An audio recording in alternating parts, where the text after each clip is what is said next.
Hello, welcome back to my channel. Prema Kavya serial yesterday episode continue ಆಗಿರುತ್ತೆ. ಇವರೆಲ್ಲ ನಗ್ತಾ ಇರ್ತಾರೆ. ಪ್ರೇಮ ಗಾಬರಿ ಆಗಿರ್ತಾರೆ. ರಾಮ್ನ ಎಪ್ಸಕ್ಕೆ ಹೋದ್ರೆ ರಾಮ ಎದ್ದಾಳಲ್ಲ.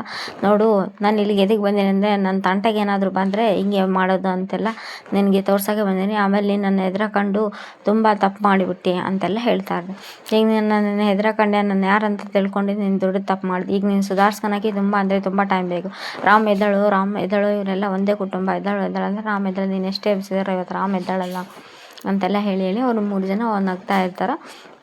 ಅವ್ರು 3 ಜನ ನಗ್ತಾ ಈ ಕಡೆ ಮಹಾದೇವ ಮತ್ತು ಅವ್ರ ತಂದೆ ಮಾತಾಡ್ತಾ ಇರ್ತಾರೆ. ಹೌದಾ, ನಾನು 23 ವರ್ಷ ಆಯ್ತಪ್ಪ ನನ್ನ ಕುಟುಂಬ ನೋಡಿ. ಏನು 23 ವರ್ಷ ನಿನ್ನ ಕುಟುಂಬನೇ ನೋಡಿಲ್ಲ ಅಂತಂದು ಏನಾಯ್ತು ಅಂದರೆ ಆ ಹೆಂಗಸನನ್ನು ಕೂಡಾಕಿದ್ಲು. ಯಾವ ಹೆಂಗಸು ಅಂತೆಲ್ಲ ಹೇಳಿದಾಗ ಕತ್ಲೆ ಕೋಣಲ್ಲಿ ಕೂಡಾಕಿದ್ಲಪ್ಪ ಅಂತೆಲ್ಲ ಹೇಳ್ತಾನೆ. ಹೌದಾ, ಸರಿ. ಹೆಸರು, ಅಡ್ರೆಸ್ಸು, ನಿಮ್ಮೂರು, ಏನು ಕೆಲಸ ಮಾಡ್ತೀರಿ ಅಂತ. ಇಲ್ಲಪ್ಪ, ನಾನು ಇದೆಲ್ಲ ಏನು ಹೇಳೋ ಪರಿಸ್ಥಿತಿ ಇಲ್ಲ. ಯಾಕಂದರೆ ನಾನು ಚಿಕ್ಕ ಮಕ್ಕಳನ್ನ ಸಂಸಾರ ನನ್ನ ಹೆಂಡತಿ ಹೆಗಲಿಗೆ ಹಾಕಿ ನಾನು ಹೋಗ್ಬಿಟ್ಟೆನಲ್ಲ. ಹಾಗಾಗಿ ನಾನು ಇವತ್ತು ಯಾವುದೇ ಏನು ಹೇಳೋ ಪರಿಸ್ಥಿತಿಯಲ್ಲಿ ನಾನು ಇಲ್ಲ ಕಣಪ್ಪ, ಪ್ಲೀಸ್ ಅಂತೆಲ್ಲ ಹೇಳಿ ಅವರು ಮೂರ್ಛೆ ಹೋಗ್ಬಿಡ್ತಾರೆ. ಶ್ರೀನಿವಾಸ್ ಅವರು ಮೂರ್ಛೆ ಹೋದಾಗ ಮಹಾದೇವ ಎಬ್ಬಿಸಿ ಅಪ್ಪಾಜಿ ಎದ್ದೇಳಿ, ನನ್ನನ್ನೇನು ಕೇಳಲ್ಲ, ಸುಮ್ಮನೆ ನೀವು ಸುಧಾರಿಸ್ಕೊಳ್ಳಿ ಅಂತೆಲ್ಲ ಹೇಳ್ತಾ ಇರ್ತಾರೆ. ಸುಧಾರಿಸ್ಕೊಳ್ಳಿ. ಈ ಕಡೆ ಮತ್ತೆ ಇವಳು ನಗ್ತಾ ಇರ್ತಾರೆ ದಾಮಿನಿ ರಾಕ್ಷಸಿ. ಅಯ್ಯೋ ಪ್ರೇಮ, ನನ್ನ ತಂಟೆಗೆ ಬಂದರೆ ಏನಾಯ್ತು ಅಂತ ಗೊತ್ತಾಯ್ತಾ ನಿನಗೆ ಅಂತೆಲ್ಲ ಹೇಳ್ದೆ.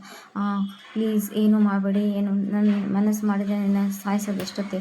ಆದರೆ ನಾನು ನಿನಗೆ ಡೈರೆಕ್ಟಾಗಿ ಏನು ಮಾಡೋದು, ನಿನ್ನ ಪ್ರೀತಿ ಪಾತ್ರದವ್ರನ್ನ ಮಾಡ್ತೀನಿ. ನೀನು ಅವ್ರನ್ನ ಅಟ್ಯಾಕ್ ಮಾಡಿದರೆ ನಿನ್ನ ಬಗ್ಸೋದು ತುಂಬ ಸುಲಭ. ನಾನು ಕೊಲ್ಲೋಳಲ್ಲವೇ, ಕೊಲ್ಲೋಳು ಆಗಿದ್ರೆ ಎಷ್ಟೊತ್ತಿಗೆ ಕೊಲ್ಲಿಬಿಡ್ತೀವಿ, ಕಾಡಿಸೋಳಾಗಿದ್ದಕ್ಕೆ ಎಷ್ಟು ದಿವಸ ಅಂತ. ಅಯ್ಯೋ ತಪ್ಪಾಯಿತು, ಕ್ಷಮಿಸಿ ಅಂತ ಪ್ರೇಮ ಕ್ಷಮೆ ಕೇಳಿದರೆ ಇವರೆಲ್ಲ ನಗ್ತಾ ಇರ್ತಾರೆ.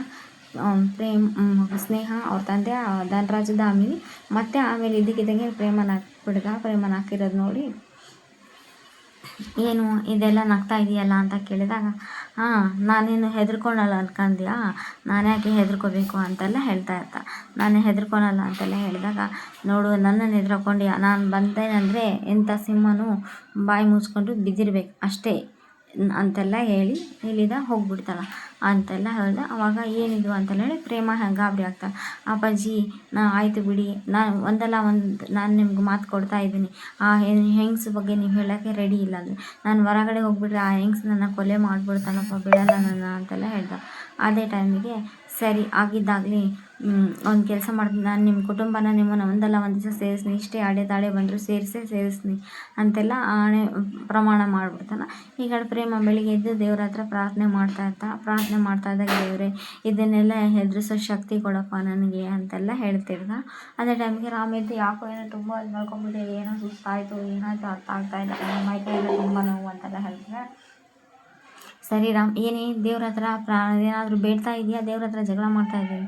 ಹಾಗೇನಿಲ್ಲ ರಾಮ್, ನನಗೆ ನಮ್ಮ ತಂಗಿ ಅಕ್ಕ ಅಂತ ಯಾವಾಗ ಕರೀತಾಳು, ನಮ್ಮಪ್ಪ ನನ್ನ ಮಗಳಂತ ಒಪ್ಪತ್ಕೊಳೋದು, ಮತ್ತು ಅತ್ತೆ ನನ್ನ ಯಾವಾಗೂ ಸೊಸೆ ಅಂತ ಸೇರಿಸ್ತಾಳು ಅಂತೆಲ್ಲ ಅದನ್ನೇ ದೇವ್ರ ಹತ್ರ ಕೇಳ್ತಾ ಇದ್ದೀನಿ.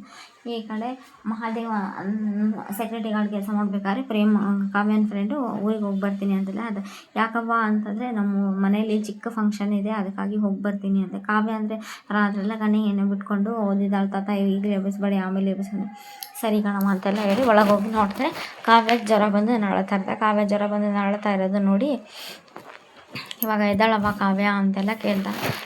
ಮುಟ್ಟಿ ನೋಡಿದ್ರೆ ಮೈಕೈಯೆಲ್ಲ ಫುಲ್ ಜ್ವರ ಬಂದು ಈಗೊಂದು ಮೈ ಸುಡ್ತಾ ಇದೆ. ಎದ್ದಾಳವ್ವ, ನೀನೇನೋ ಸಾಧನೆ ಮಾಡಬೇಕು ಅಂದ್ಕೊಂಡು ಜ್ವರ ಏನಾದರೂ ತಲೆಗೇರಿದ್ರೆ ವಾರಗಟ್ಟಲೆ ಆಗಬೇಕು, ನೀನು ರೆಸ್ಟ್ ಮಾಡೋಕ್ಕೆ ಈಗಾದರೆ ಆಸ್ಪತ್ರೆಗೆ ಹೋದೆ 2-3 ದಿನದಲ್ಲಿ ಆರಾಮಾಗ್ತೀನಿ ಅಂದರೆ ಸರಿ ತಾತ ಅಂತೆಲ್ಲ ಹೇಳಿ ಪ್ರೇಮನೂ ಕಾವ್ಯನೂ ಎದ್ದಾಳ್ತಾ ಕ್ಲಿನಿಕ್ಕಿಗೆ ಹೋಗ್ತೀವಿ ಅಂತ ಹೇಳಿ ತೋರಿಸ್ತಾರೆ. ಅಷ್ಟೇ ನೆಕ್ಸ್ಟ್ ಈ ಕಡೆ ಇಲ್ಲಿ ಶ್ರೀಧರಿದ್ದು ಅಲ್ಲಲ್ಲಿ ಕಿಟಿ ತಟ್ಟೆ ಮೇಲೆ ತಟ್ಟೆ ತಿಂತೀಯಾ, ಮನೆ ರೈಸ್ ಮಿಲ್ಲಿಗೆ ಬಂದು ಮೈ ಬಗ್ಸಿ ಕೆಲಸ ಮಾಡಿದ್ರೆ ನಿನ್ನ ದೇಹಕ್ಕೂ ಒಳ್ಳೇದಲ್ಲ ಅಂತೆಲ್ಲ ಹೇಳಿದೆ.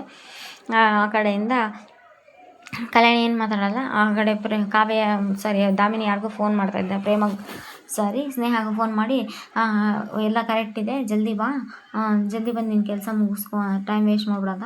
ಅಕ್ಕ ಗುಳಿಗೆ ತಗೊಳ್ಳಿ ಅಂತ ಗುಳಿಗೆ ಕೊಡ್ತಾ. ಇದೇ ಟೈಮಿಗೆ ಸ್ನೇಹ ಬಂದು ನಾಟಕ ಮಾಡ್ದೆ, ಅತ್ತೆ ನನ್ನ ಕ್ಷಮಿಸಿ ಅಂತೆಲ್ಲ ಹೇಳ್ತೆ. ಪಂಚಮಿಗೆ ಕೋಪ ಬರ್ತಾ ಇರ್ತೈತೆ ಈಗಿನ ನೋಡಿ. ಈ ಕಡೆಯಿಂದ ಅಕ್ಕ ನನ್ನ ಕ್ಷಮಿಸಲ್ಲ ಅಂತ ಹೇಳಿಲ್ವೇನೋ ಅಂತೆಲ್ಲ ಹೇಳ್ತಾ. ಶ್ರೀಧರ್ ಕೂಡ ನಮ್ಮ ಅತ್ತಿಗೆ ಆರೋಗ್ಯ ಸರಿ ಇಲ್ಲ ನಡಿ ಅಂತೆಲ್ಲ ಹೇಳಿದ್ರೆ. ಅದೇ ಟೈಮಿಗೆ ಈ ಕಡೆ ಮಹೇಶ್ವರಿ ಬಂದು ಮಗಳೇ ಹೇಗಿದೆಯಮ್ಮ, ಬಂದಿಯಾ, ಯಾವಾಗ ಬಂದಿಯಾ ಅಂತೆಲ್ಲ ಕೇಳ್ತಾ. ನಿನಗೆ ಸ್ನೇಹ ಒಂದ್ಸಲ ಹೇಳಿದ್ರೆ ಅರ್ಥ ಆಗಲ್ವೇನೆ ಅಂತ ಇವ್ರು ಬೈತಾರಲ್ಲ ಸಂಗೀತನೂ ಸಾರಿ ಈ ಮೇಡಮ್ ಅವರು ದಾಮಿನಿ ಅವರು ಮತ್ತು ಅವರು ಕಲ್ಯಾಣಿ ಇಬ್ಬರು ಬೈದಾಗ ಮಹೇಶ್ವರಿ ಸುಮ್ಮನೆ ನಿನಗೆದಕ್ಕೆ ಬೇಕು ನಮ್ಮನೆ ವಿಚಾರ ಅಂತೆಲ್ಲ ಹೇಳಿ ಬೈದು ಬಿಡ್ತಾಳೆ. ಸ್ನೇಹನ ಯಾಕೆ ಸುಮ್ಮನೆ ಇರೋ ಅಂತೆಲ್ಲ ಹೇಳ್ತೀಯ ಅಂತ ಮಹೇಶ್ವರಿ ಬೈದ. ಇದು ಇವತ್ತಿನ ಎಪಿಸೋಡ್ ಆಗಿರುತ್ತೆ. ಅದೇ ಟೈಮಿಗೆ ಪ್ರೇಮ ಮನೆಯಲ್ಲಿ ಬರ್ತಾ ಪ್ರೇಮ ಮನೆಯೊಳಗೆ ಬಂದು ಖರ್ಚೀಫ್ ಇದು ನಿಂದೇನೆ ಅಂತೆಲ್ಲ ಕೇಳ್ತಾ ನಂದೇನು ಎಷ್ಟೇ ಧೈರ್ಯ ನಿನಗೆ ನಮ್ಮ ಮನೆಯಲ್ಲಿ ಬರೋಕ್ಕೆ ಅಂತೆಲ್ಲ ಹೇಳ್ತಾಳೆ. ನಾಳೆ ಎಪಿಸೋಡ್ ಇದ್ದು ಕಪಾಳಗೆ ಹೊಡಿತಾಳೆ, ನಿನ್ನನ್ನು ಯಾರೇ ದಾಳವಾಗಿ ಬಳಸ್ಕೋದು ಅವ್ರಿಗೂ ಹೇಳಿ ಇದಕ್ಕಿಂತ ಡಬಲ್ ಆಗಿಬಿಡ್ತೈತಿ ಅಂತೆಲ್ಲ ಹೇಳಿ ಈ ಕಡೆ ಹೊರಗಡೆ ಬಂದು ಪ್ರೇಮನು ಮತ್ತು ದಾಮಿನಿ ಇಬ್ಬರು ಪ್ರೇಮ ನೀನು ತುಂಬ ನನ್ನ ಅಂಡರ್ ಎಸ್ಟಿಮೇಟ್ ಮಾಡ್ತಾಯಿದ್ದೆ, ತುಂಬ ನೀನು ತಪ್ಪು ಮಾಡ್ತಾ ಇದೀಯಾ ಅಂತೆಲ್ಲ ಹೇಳಿದಾಗ ಹೋಗಿ ನಾನ್ಯಾಕೆ ಹೆದರ್ಕೊಂಡ್ಲಿ ನಿನ್ನ ಅಂತೆಲ್ಲ ಹೇಳಿ ಇವರಿಬ್ಬರ ಮಧ್ಯದಲ್ಲಿ ಜಗಳ ಆಗುತ್ತೆ. ನಾಳೆ ಎಪಿಸೋಡ್ ದಾಮಿನಿಗೂ ಮತ್ತು ಪ್ರೇಮಗೂ ಸ್ನೇಹಕ್ಕೂ. Please like